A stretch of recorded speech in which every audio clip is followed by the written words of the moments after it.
नमस्कार सभी को। दोस्तों, आज की इस वीडियो में हम बात करेंगे सरकार के उस बिल की जिससे प्रधानमंत्री, मुख्यमंत्री या मंत्रियों को जेल जाने पर अपना पद छोड़ना होगा। जैसा कि आपको पता है, सरकार की ओर से अमित शाह जी ये बिल संसद में लेकर आए और जब मामला बिगड़ गया, मतलब विपक्ष बहुत ज्यादा विरोध करने लगा, तो सरकार कहने लगी कि हम तो ये मामला अभी जेपीसी में भेजेंगे।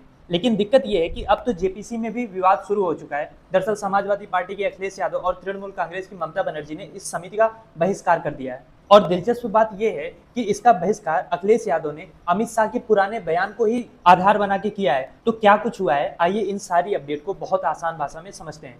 तो सबसे पहले आपको पता है, इस सरकार ने एक नया यानी 130वां संशोधन बिल संसद में प्रस्तुत किया है। और मुद्दा इस बिल में यह है कि इसके अनुसार अगर प्रधानमंत्री भी, चाहे मुख्यमंत्री हो या कोई भी मंत्री हो, जेल जाता है और 1 महीने तक जेल में रह जाता है, तो उसको ऑटोमेटिकली अपने पद से इस्तीफा देना होगा। और जब इस बिल को गृह मंत्री अमित शाह ने लोकसभा में पेश किया, तो पहले दिन ही इस पे जम के हंगामा हुआ। अब सरकार इसको लेके देश को और विपक्ष को नैतिकता का पाठ पढ़ा रही है कि हम तो इसमें प्रधानमंत्री को भी शामिल किए हैं। सरकार का लॉजिक ये है कि अगर कोई सरकारी आदमी, सरकारी कर्मचारी जेल में जाता है तो उसकी नौकरी चली जाती है। तो कोई सत्ता में बैठा नेता है, विधायक है, सांसद है, मंत्री है, मुख्यमंत्री है, प्रधानमंत्री है, अगर वो जेल में जाता है तो उसकी भी कुर्सी चली जानी चाहिए। अगर आप इस तरीके से देखोगे तो आपको लगेगा यार, सरकार तो बड़ी सही बात कर रही है, तो विपक्ष इसका विरोध क्यों कर रहा है।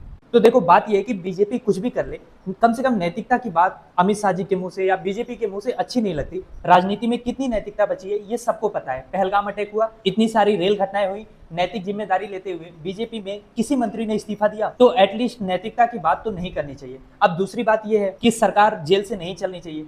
तो उसका लॉजिक ये है, उसका काउंटर लॉजिक ये है कि आप अगर किसी सरकार को, किसी मुख्यमंत्री को झूठे मामले में फंसा के पीएलएमए का सहारा लेके 1 महीने जेल में रख दो, तो फिर तो उसकी सरकार ही गिर जाएगी। और इसके अभी रिसेंट उदाहरण अरविंद केजरीवाल, हेमंत सोरेन रह चुके हैं। आपने इन दोनों मुख्यमंत्रियों को महीनों तक जेल में रखा और बाद में आप साबित कुछ नहीं कर पाए। तो क्या नैतिक ग्राउंड पे उस ईडी के ऑफिसर को, उस सीबीआई के ऑफिसर को उसका इस्तीफा नहीं लेना चाहिए, जो झूठे केस में महीनों तक राज्य के मुख्यमंत्रियों को जेल में रखता है, वो भी चुनाव के टाइम? क्या उस ईडी सीबीआई को चलाने वाले अमित शाह जी को इस्तीफा नहीं देना चाहिए? पर इस पे ये लोग बात नहीं करेंगे। तो क्लियरली ये बिल लाया जा रहा है एक तो विपक्ष को डराने के लिए, और ऊपर से जो इनके एनडीए के सहयोगी घटक है ना, उनकी भी चूड़ी थोड़ी टाइट करनी होगी अमित शाह जी को कि वाइस प्रेसिडेंट का चुनाव भी सामने है। पर जब इस बिल को लेकर बवाल बढ़ गया तो अमित शाह ने कह दिया कि अभी तो हम इसको जेपीसी यानी ज्वाइंट पार्लियामेंट्री कमेटी में भेजेंगे। अब जेपीसी क्या होता है? देखो, जेपीसी ना एक मिनी संसद टाइप का होता है। जैसे संसद में सारे चुने हुए सांसद मंत्री सब बैठते हैं, उसी तरीके से जेपीसी में भी अलग अलग दलों के सांसद बैठकर महीनों तक किसी बिल पर बहुत गहराई में चर्चा करते हैं और फिर अपनी रिपोर्ट पेश करते हैं। और जिस दल के जितने सांसद होते हैं उसी हिसाब से, उसी रेशियो में जेपीसी में भी सांसद बैठते हैं। लेकिन अब इस जेपीसी को लेकर एक बड़ा बवाल ये खड़ा हो गया है कि समाजवादी पार्टी के अध्यक्ष अखिलेश यादव और तृणमूल कांग्रेस की नेता, पश्चिम बंगाल की मुख्यमंत्री ममता बनर्जी, दोनों ने ऐलान कर दिया है कि वो इस जेपीसी में हिस्सा ही नहीं लेंगे। आपको तो पता ही है कि अखिलेश यादव अपने व्यंग्यात्मक तर्क के लिए कितना मशहूर है। उन्होंने कहा कि जब अमित शाह खुद मानते हैं कि उन्हें झूठे आपराधिक मामलों में फंसाया गया था, तो फिर देश के किसी भी नेता को फंसाया जा सकता है। दरअसल अखिलेश यादव ने किया क्या कि अमित शाह के बयान को ही, जो उन्होंने संसद में इस बिल को पेश करते टाइम कहा था, उसी का सहारा लेके, उसी को आधार बना के मोदी सरकार के इस बिल को कटघरे में खड़ा कर दिया। अखिलेश यादव ने साफ साफ कहा कि हम उस पंचायत का हिस्सा ही नहीं बनेंगे जहां कुर्सियां छीनी जाती हैं। अब पंचायत में हिस्सा बनने का मतलब ये है कि जो जेपीसी का गठन हो रहा है, वहां पे जो ये बिल पे बात होगी, ये कुर्सियां छीनने की ही तो बात है कि 1 महीना किसी को भी जेल में रख लो, उसकी कुर्सी छीन लो। उसी तरीके से ममता बनर्जी ने भी कहा है कि हम इस जेपीसी में शामिल ही नहीं होंगे। हालांकि अभी तक कांग्रेस की ओर से आधिकारिक रूप से इस जेपीसी को बायकॉट नहीं किया गया है, पर बहुत चांसेस है कि कांग्रेस भी ऐसा कर दे। और इस फैसले ने विपक्षी राजनीति में एक नया मोड़ लाके खड़ा कर दिया है, क्योंकि अब सवाल ये खड़ा हो रहा है कि अगर बड़े बड़े विपक्षी दल जेपीसी से बाहर हो जाएंगे तो इसमें बैठेगा कौन? केवल सत्ताधारी दल के सांसद और नेता बैठेंगे। लेकिन तब जनता के सामने इस समिति की नैतिकता और वैधता दोनों पर सवाल उठेगा। और जैसा कि मैंने बताया, अखिलेश यादव ने अमित शाह को उन्हीं के बयान में घेर लिया। दरअसल हुआ ये था कि लोकसभा में जब बिल पेश किया अमित शाह ने, और विपक्ष के नेताओं ने अमित शाह को उनके जेल जाने की कहानी याद दिलानी शुरू की, तो शाह साहब ने बड़े गर्व से कहा कि उन्होंने जेल जाने से पहले इस्तीफा दिया था। आगे वो एक बात और बोल गए, लेकिन उन पर लगे सारे आरोप झूठे थे। अब अखिलेश यादव ने इसी बात को पकड़ लिया, इसी बयान को हथियार बना लिया कि जब अमित शाह पे झूठे आरोप लग सकते हैं, उनको इस्तीफा देना पड़ सकता है, जेल जाना पड़ा, तो फिर तो झूठे आरोप किसी भी नेता पे लग सकते हैं। तो फिर ऐसा कानून क्यों बनाएं इसमें झूठे आरोप में किसी नेता को 1 महीना आप जेल में रखो, उसकी कुर्सी चली जाए। और सवाल अमित शाह जी से भी बड़ा सिंपल है कि जब आप खुद झूठे मामलों में फंस चुके हैं, जेल जा चुके हैं, तो आप ऐसा बिल क्यों लेकर आ रहे हैं? और ऐसा नहीं है कि इस बिल को लेकर केवल विपक्ष विरोध कर रहा है। दरअसल विरोध तो केवल विपक्ष ही कर रहा है, लेकिन इसको लेकर बेचैनी बीजेपी और एनडीए के अंदर भी है। कहा जा रहा है कि मोदी और शाह की जो रणनीतियां है ना इस समय, वो खुद उनको और उनके नेताओं को मुसीबत में डाल रही है।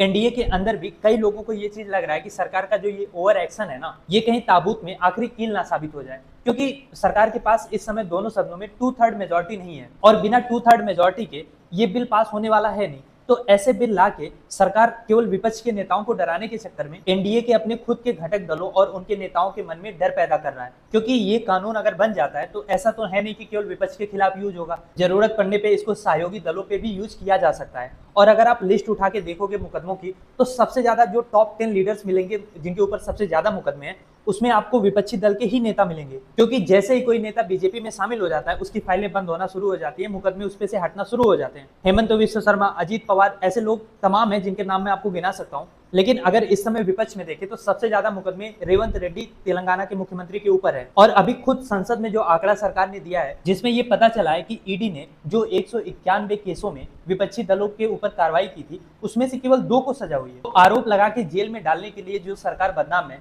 वो नैतिकता के ग्राउंड पे एक बिल लाना चाह रही है, जिससे वो जब चाहे जिसकी चाहे कुर्सी खा जाए। और सच देखो ना, तो ये हमारा जो फेडरल स्ट्रक्चर है, जो हमारा संघीय ढांचा है ना, उस पे हमला है। पहले ये हमला राज्यपालों के थ्रू किया गया कि राज्यपाल अपने मन का लगा दो, वो मुख्यमंत्री को, जहाँ पे विपक्षी दल का मुख्यमंत्री है, उनको काम ही नहीं करने देता। फिर सरकार गिराने के लिए ईडी का उपयोग किया गया, सीबीआई का उपयोग किया गया, इनकम टैक्स को यूज किया गया, पैसे से विधायक खरीदे गए। ये सब तो खैर चल ही रहा था, अब बाकायदा कानून बना के इसको किया जा रहा है। इसीलिए विपक्षी दल अब ये चीज समझ चुके हैं कि जेपीसी में जाकर बहस करने का कोई मतलब नहीं निकलेगा। अगर हम जेपीसी में बैठेंगे तो एक हिसाब से हम सरकार को वैलिडिटी देंगे। जब से ये वोट चोरी का मुद्दा सामने आया है ना, जब से राहुल गांधी ने प्रेस कॉन्फ्रेंस करके वोट चोरी के मुद्दे को एक जन आंदोलन में बदलने की कोशिश की है, तब से आप कई मौकों पर देख लो, जो विपक्ष है वो सरकार की वैलिडिटी को, कि मतलब ये सरकार ही वैलिड नहीं है, ऐसा दिखाने की कोशिश कर रही है। लाल किले से प्रधानमंत्री जी भाषण देते हैं, एलओपी की कुर्सी खाली रहती है, ना तो वहां पे मल्लिकार्जुन खड़गे जाते हैं, ना तो वहां पे नेता विपक्ष राहुल गांधी जाते हैं, जबकि प्रोटोकॉल के हिसाब से इनको वहां पे होना चाहिए। तो ये एक हिसाब से इनडायरेक्टली बहिष्कार किया जा रहा है इस सरकार का।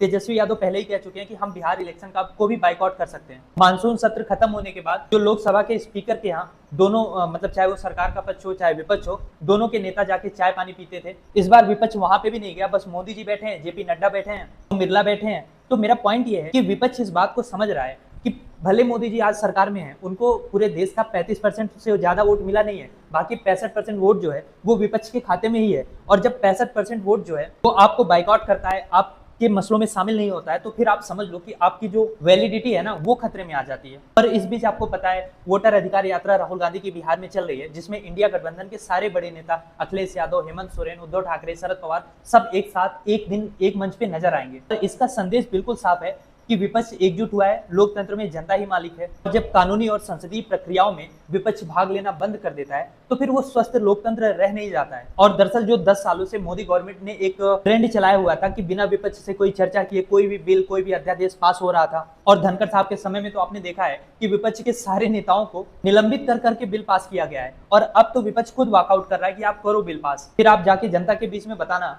कि बिना विपक्ष के आपने अकेले कैसे ये सब किया है। और अल्टीमेटली तो फैसला जनता के हाथ में है, क्योंकि लोकतंत्र में आखिरी बार, आखिरी आवाज, आखिरी शब्द जो होता है वो जनता का ही होता है। अब मेरा सवाल आपसे ये है कि आपको क्या लगता है, जो विपक्ष इस जेपीसी के बहिष्कार की बात कर रहा है, क्या ये लोकतंत्र को बचाने के लिए एक साहसिक कदम आप मानते हैं, या आपको लगता है कि इससे संसद की प्रक्रियाएं बाधित हो रही हैं और विपक्ष को ऐसा नहीं करना चाहिए? क्या सोचते हैं आप इस बारे में? लिखिए अपनी राय कमेंट बॉक्स में।